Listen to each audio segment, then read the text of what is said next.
What's going on, guys? It's Bromley, and today I am answering more questions. Today we're going to talk about, I had a question posed from one of our Patreon members, the differences in training between men and women. And this can be a little controversial. Now, this isn't a question I usually care about that much or care to dig into or argue. I honestly want to get into this because I think I can give some insight on better, more intelligent ways to draw conclusions using group data when talking about individuals, which a lot of people, I mean, it's a hard thing for people that work in statistics to do. You have all of these methods of making sure that you're coming to appropriate conclusions. The average person is absolutely horrible at it. I'm actually included in that. So being measured in how you take data and how you apply that to the topic you're talking about is huge. So if I can give any insight that prevents people from jumping to lazy conclusions, then I'm happy to tackle that topic head on. So check out the Patreon if you haven't. Taking all my questions from Patreon. If you have a question you want me to do a video, check that out. Your support there is what allows me to do this, so thank you. So getting into it, let's start with the biological differences that lead people to think that there's a difference in the way people should train anyways, and then we'll go from there. So those without Y chromosomes have less testosterone. Those with Y chromosomes have more testosterone. There's also other things going on. It's not just as simple as test. I've known plenty of guys with very, very low test. If we're looking at normal ranges, women, nanograms per deciliter, I believe, it's like 15 to 70 is normal. Men, it's like 250 to 900, so hugely different. But I knew a guy that was under 100 and he had a 450 bench press. So it's not just test, there's other things going on. Probably what happens during puberty is a big factor when your body just gets put into super growth mode. But there's things with like aggression, not just mood or temperament, but actually the ability to liberate force and to move very explosively and recklessly. So that plays a role in power sports. So the idea is that, and I've heard this repeated, that women require more volume to train, and I've heard that women can train more maximally. Now, let me give you an anecdote. I trained a woman who was underweight. She was a marathon runner, and she wanted to transition into strength sports. She wanted to powerlift.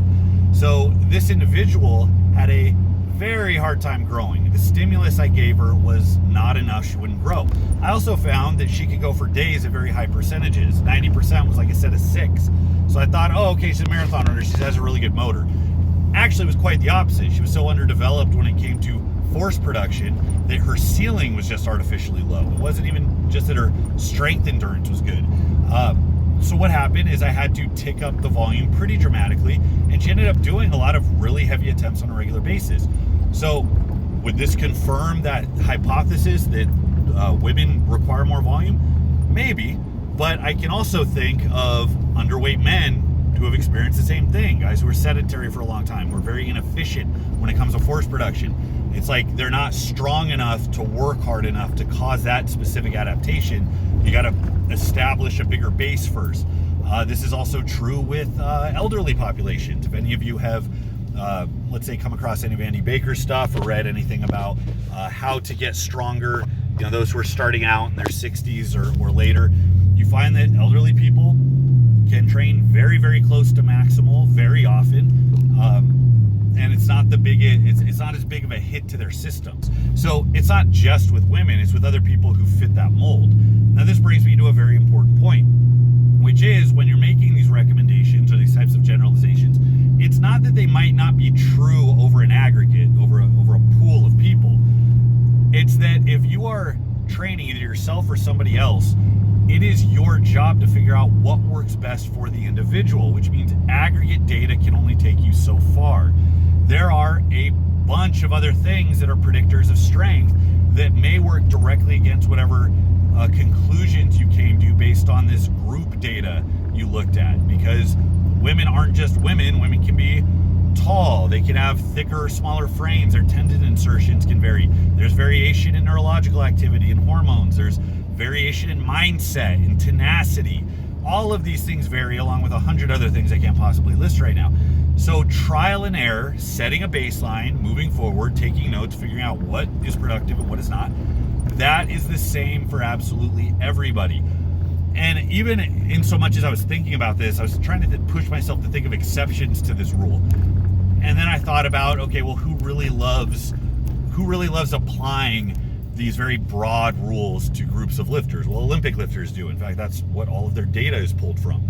So in Olympic lifting, for all of these charts, all of these measurements they've taken, would it be possible that they would benefit, these teams would benefit from having the males and females do something different as far as, they have their Prilipit chart, they have their charts of what they think are optimal numbers. I've said in the past, I think the charts are overblown, that it's the moving forward that progresses you. That's important, not so much the amount of work that you're doing right now. That will vary person to person. So they have their charts that they love to apply, and then maybe they have the different charts for men and women, and they get good results over a big population. Well, even if that's the case, you're talking about two different perspectives, because even Olympic lifting, especially state-sponsored, like formal Olympic lifting, like the Soviets, like that's where we get all that data from anyways, it was collected under the guise of, you have this pool of athletes you pre-selected, so many of them are going to wash away and burn out, and then the ones that are left are going to be the champions. When you're an individual, when you're part of recreational lifting culture, you're not just a cog in a machine. You're not going to sacrifice yourself to a program, to this arbitrary template, just so that they can find the champions. It might be somebody else. You have to figure out what works for you. So no matter what group you identify with, or whatever you think biological predisposition is going to play, you still are on the hook for finding out what works. And this topic is very close to me, because some of my best athletes are women. It's how I met my wife, is I started training her, and I train her to this day. And watching this become a part of her life and her take pride in all this has been hugely rewarding. Emily Elliott, I prepped for America's Strongest Man the year she won. She's a lightweight pro strong woman. She took her division in that. When I train them to progress, I'm not looking at any broad aggregate data. I'm not trying to, before the template gets written, I'm not trying to apply these broad rules as far as what I should do with them. I am absolutely just setting a baseline of work at a given threshold and moving it forward logically. So in that way, it looks pretty much exactly like what it looks like for the men. It's not really substantially different in that way. So for all of you watching this, you can look at it the same way. Now, the only thing I am going to commit to is, I think men, again, as a pool, as an aggregate, not necessarily each individual, but men can likely get away with more stupid shit. And I think that the social imprint of that fact has been revealed with what bro culture is. Bro culture is made up by meatheads, guys that work hard and don't know much else besides going in and doing work, and they still accidentally get bigger and stronger, whatever. So we see that that's present, and that guys can go in and just beat the shit out of themselves and build a physique. In fact, guys can go in, and I've known guys that have a hugely minimalistic approach where they just go in and do 1 or 2 all-out sets and call it a day, and they still grow, where that might not work for your average female. But again, you don't know until you apply it. You don't know until you try.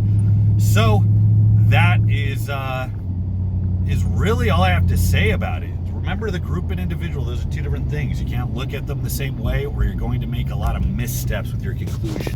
So I would say, trying to figure out what's good for the group, you have to look at group data and figure out, how those charts line up.